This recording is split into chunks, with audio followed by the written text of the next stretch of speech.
tumataas na ang mga rent ng mga tirahan sa labas ng UP. And this is my roommate, Pao. Meron siyang 80,000 subscribers sa YouTube at sa videong ito, I'll show you paano kami nagsimula mag-move in sa dorm habang naglalaro ng Two Truths and One Lie. Nagkaroon tayo ng same crush, pero hindi ko sinabi sa'yo.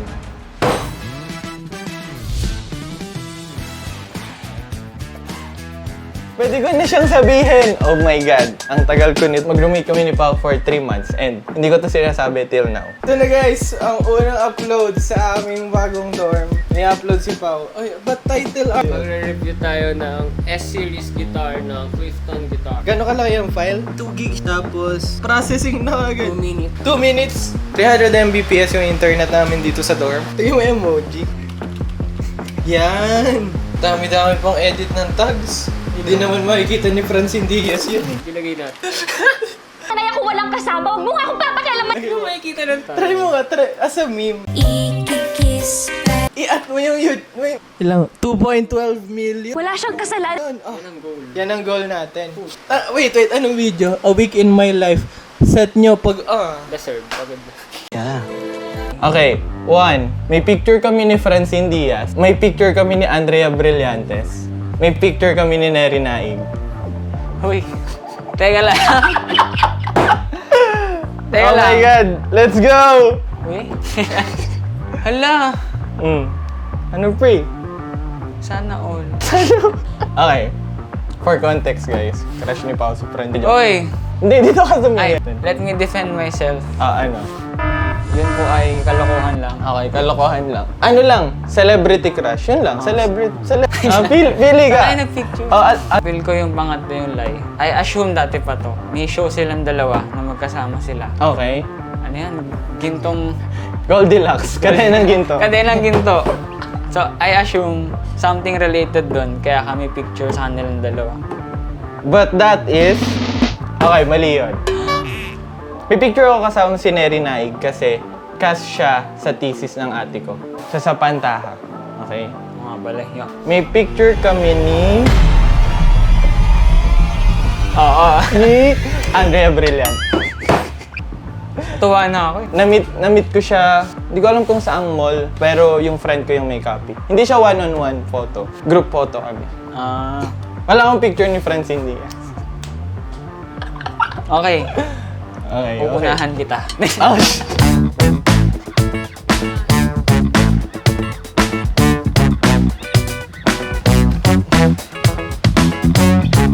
I have a confession. Ninakaw ko yung electric fan sa dati kong dorm. Itong electric fan na to. Ito. Akala ko talaga, nagdala ako ng electric fan. Yun pala, sa landlord to. So, kailangan natin siya ibalik. Pero bago yun, Ga-unboxing tayo.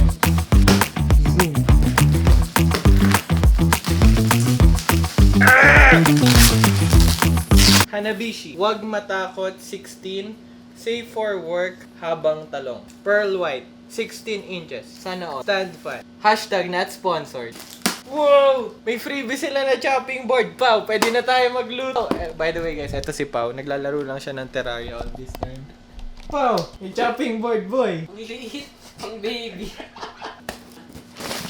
Okay, I just realized na maging matagal itong pag-assemble nitong mga parts. And gutom na kami ni Pao. So, ito na lang yung montage for you guys.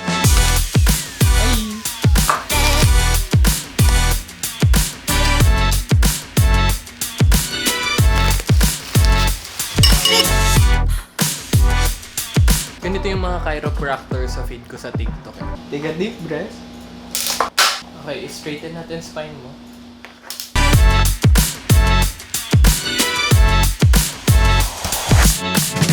ano, pre? Ang corny ng akin. Eto, number 1, dati akong sakrista. Ba't ka tumatawa? Go. Number 2, magaling ako sumayaw. Okay. Natawa pa rin ako. Number 3, marunong ako mag-Rubik's Cube. Pwede namang totoo yung lahat ng yun. Nagkwento ka sa akin dati na sumisimba kayo as a family. Oh, Hindi mo sinabi kung nagsasakristan ka. Alam ko marunong ka mag-Rubik's Cube. given na ata. Pero considered ba yung magaling ka sumayaw? Kasi may Michael Jackson cover si Papa.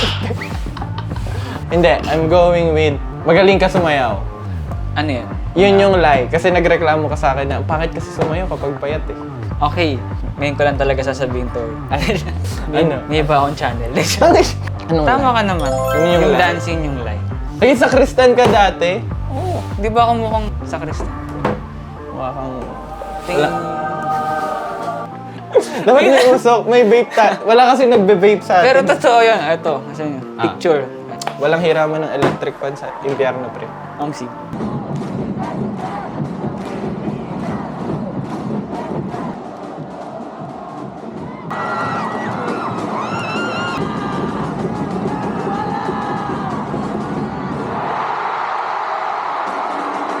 Ako na.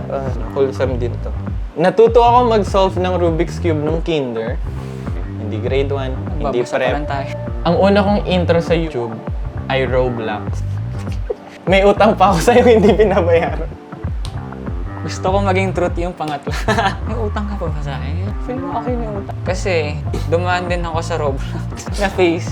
I don't judge. Nag-aano pa ako doon. Battle Royale?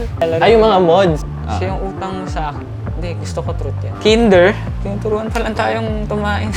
Tayo ng kinder, 4, ganun, 5. Yun yung lie para sa akin. Yun yung lie? Wala kang tiwala na kaya kong mag-solve? Hindi, may tiwala ako na sobrang bilis mong gumaling. Ah, okay. Na, Pero hindi, truth yun. Natuto akong mag-solve ng Rubik's Cube Kinder 2. Gamit yung pamphlet sa box na sobrang ganit pa ng Rubik's Cube. kaya mong pihitin. Oo, kaya nung kamay. Isang buong face. Isang buong face. Ganun. Ang lie ay, ang una kong intro sa YouTube ay Roblox. Ano yung utang mo sa akin? Magkano? Hindi. I-account na natin ngayon din. Ngayon? Hindi. Ano lang yun? Ice cream. Quits na rin, di ba? Kasi, Quits na yun. Actually, yung original na utang is yung renta natin this month. Kaso nabayaran ko na. Yung una kong YouTube intro ay Minecraft. Ito yung... okay, mas may sense.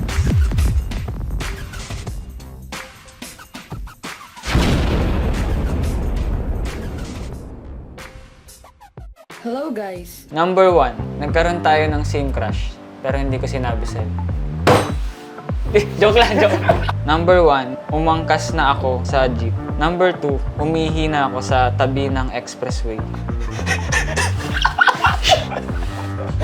Tapos... Number 3, nag 1, 2, 3 na ako sa jeep. Okay, given na yung 3. Lahat nag 1, 2, 3. Okay. At wala kang tiwala sa Hindi! Ako nag 1, 2, 3 na ako. Fudge!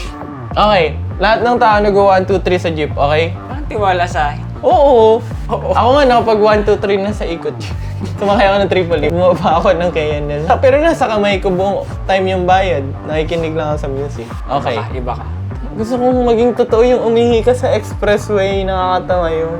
Paano yun? Like, habang gumagalaw yung sasakyan? Hindi. Siyempre titigil ka muna. Di ba may shoulder lean. Sa tabi ka. Okay, yun yung lie. Ang weird kung taga-Kupang ka, tapos di ka pa nakakasabit sa jeep. Okay. Ano yung lie? Yung number 2 ay lie. Okay. Di ka pa nakakahihi sa expressway. Pero honestly, hindi ko rin matandaan eh. Kasi ang nasa isip ko, expressway. Pero probably, highway. Counted ba? Kunyari, C5. Hindi naman expressway. Hindi pa. Paano ka umihi doon? Hindi sa C5. Disclaimer lang po, mga ganyan pa lang ako kaliit nun. Pinaihi ako sa daan eh. Sa daan, pero hindi siya expressway. Hindi expressway. Tapos yung number 1 naman, Di ka pa nakakahihi sa Gatorade ba? Di ba? yung Mahina. number 1, actually tama kasi pumunta akong debut. Naka-formal ka? Hindi, lang, semi-formal, polo shirt. Nakaganon ako. Okay pa, bakit ba tayo mag-roommate? Ayun, parehas kaming YouTuber ni Way. Paolo Gans, Way Sanit. By the way guys, may t-shirt ka. Hindi to official YouTube. Niragalo ko lang kay Pao. Pao, saan ka galing? Galing ako sa LG. Grabe yun na. Nag-record kami ng pang-demo nila. Ng mga gitara. Ano to? Buksan mo, para may pamalit ka sa mga shoot. Pinagawa ko to. Hindi ako gumawa niya.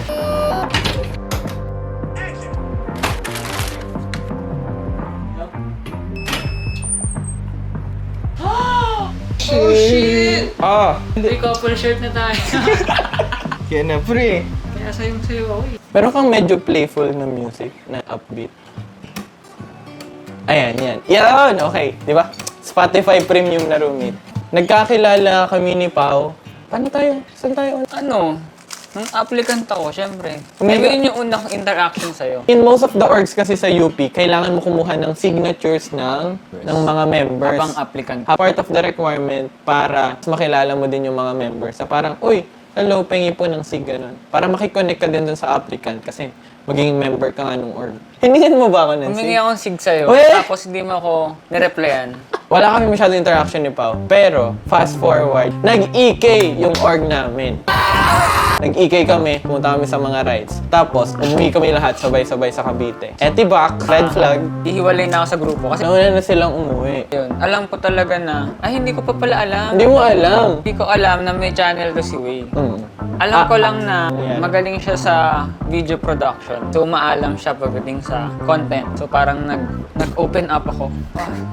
Nag-open up. Nag-open up ako sa mga struggles ko. Kasi nung time na yon, ano pa ako na, struggling YouTuber ba? Struggling YouTuber pa si Pao. Ganun pa. Yung feel kong wala pong patutunguhan and stuff. Pamang- If you were there, you know. Parang nung nagre-record ako mga YouTube cubing videos for 3 hours straight. Tapos 17 hours yung editing.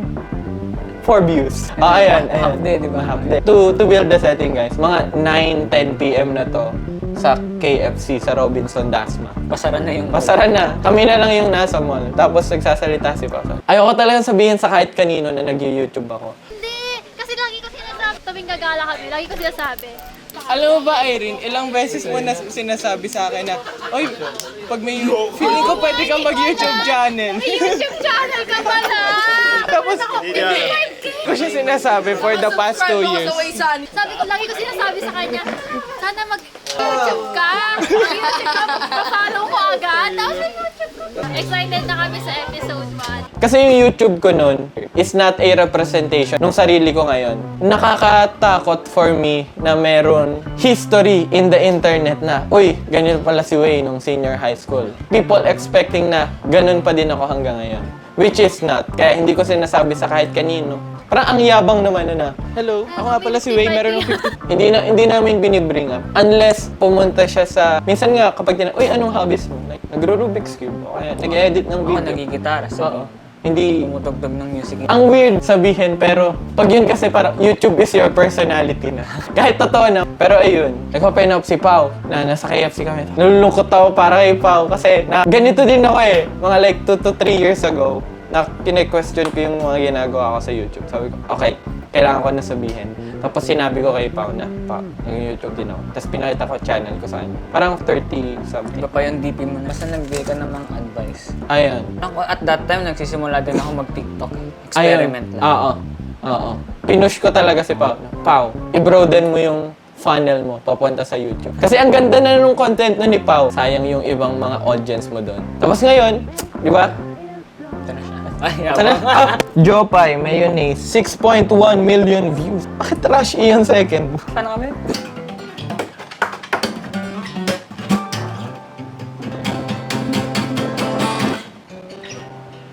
What if mag-shift siya sa college mo?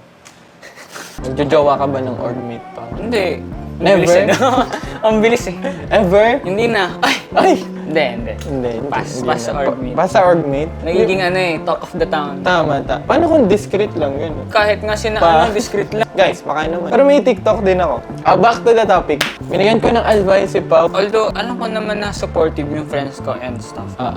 Pero iba kapag ano eh, naniniwala sa'yo yung nagawa na, Anong nagawa niya? ikaw napatunayan mo na ganito. Kasi di ba 40k subs ka naman ba? Mas impactful na lang. Kasi nga, parang you've been there, napagdaanan mo na lahat ng to. Tapos, naniniwala ka na makakarating din ako sa ganun. Parang, Okay, cringe po. Alam ko lang yun kasi sobrang unfair ng YouTube sa efforts ng isang content creator. Never halos for me nangyari yung equal yung amount of effort sa equal amount of views. Parang Ramdam ko din yan. never siyang proportional na kunyari, yung Yowasobi. Yung Yowasobi ni Pao, parang 3 weeks yung ginawa. Tapos, hindi naman sa mababa yung views, pero okay, makaka-copyright ako.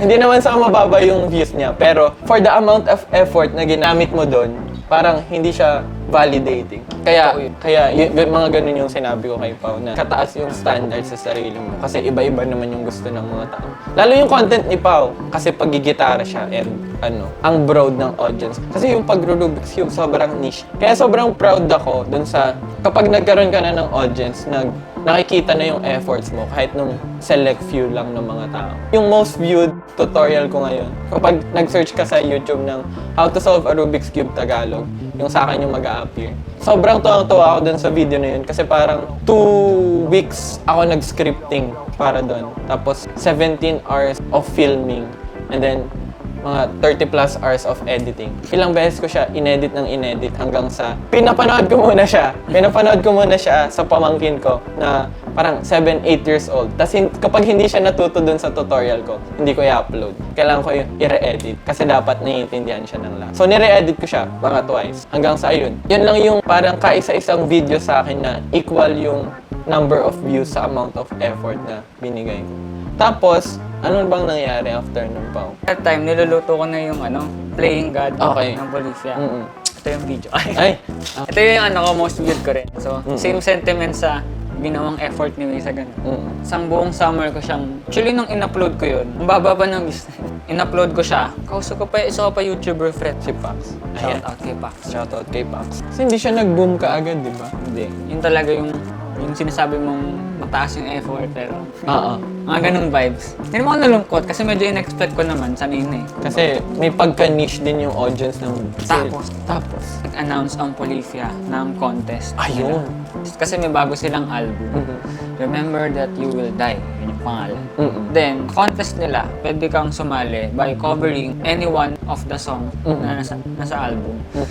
Then, ang prize is yung signature guitar ni Tim Henson. In-announce to October. Yung cover ko, in-upload ko September. Nagawa na ni Pao yung cover niya. So, hindi ko talaga siya ginawa for the contest. Fan lang talaga si Pao ng Polifia nun. In-entry mo yung cover. Kasi andun na eh. Wala na akong gagawin. Kaya- Sasubmit ko na lang. Hindi, ganun. pinasa ko na. Fast forward, yun na ang simula ng lahat. Kaya ako binring up yun. Yun talaga yung biggest break ko. Sa YouTube. Sorry. Sa mga hindi nakakilala kay Pao, nanalo siya nung Polifia contest. Winner of the TOD10 Paulo Gans. Ayun, nag-message ka pa sa akin nun, Pao. Nun ba yun? O before? Oo, parang 20k sub sa tao. Yung minessage kita. Na like, parang... Thank you for believing. Something like that. Mahalin mo. Tapos, nanalo siya sa contest. Gumawa kami ng video together. Eto yun, Polifia Ego Death cover. Pinakaunang video ni Pao na may gumagalaw na camera. Simula nun, last semester, iba pa yung dorm ko. Hanggang sa nag-usap kami na, okay Pao, tara, try na ba natin? Gagawin ba nating studio yung dorm natin? And here we are! Medyo joke lang talaga. Pipinturahan pa namin tong dorm. Guys, wag nyo kaming isumbong sa landlord namin. Thank you. Wala pa kaming bill ng kuryente. Please like and subscribe. I-follow nyo naman kami. Kailangan namin ng pambayad. Kailangan namin ng pambayad sa rent. Mahina bigayan ng YouTube ngayon. Puntahan nyo naman yung channel ko. Simula nung nag-move in kami ni Pao, napakarami nang nangyari. Okay, that's all guys. Thank you so much for watching. Please subscribe and i-follow nyo kami sa Facebook para may pangbayad na kami ng rent and share our videos. Ayun lang. Bye-bye. Record. Hello guys, 10 PM na ngayon. Lumabas lang si Pao para like may bilhin na ata. Baka pagkain or kung ano man. Pero gusto ko lang sana i-re-emphasize kung gaano ka-importante yung mga friends na na-meet and na-maintain ko buong 2023. And isa na si Pao doon. I firmly believe na sobrang talented niya na musician and he will make it big. Hindi lang sa YouTube scene, but in the music scene din someday. When that day come, I'll have a front row seat to greatness. Sobrang relieving sa akin na at any point in time, kahit na gabi pa siya, pwede akong mag-message sa kahit kanino sa mga close friends ko or tumawag na, "Uy Russell, uy Isa, tara kain tayo sa KNL." And being in a position like this kung saan kaya kong i-share yung mga ganong moments sa inyo is something I really treasure. Thank you so much guys sa panonood ng mga videos ko and we'll push harder this 2024.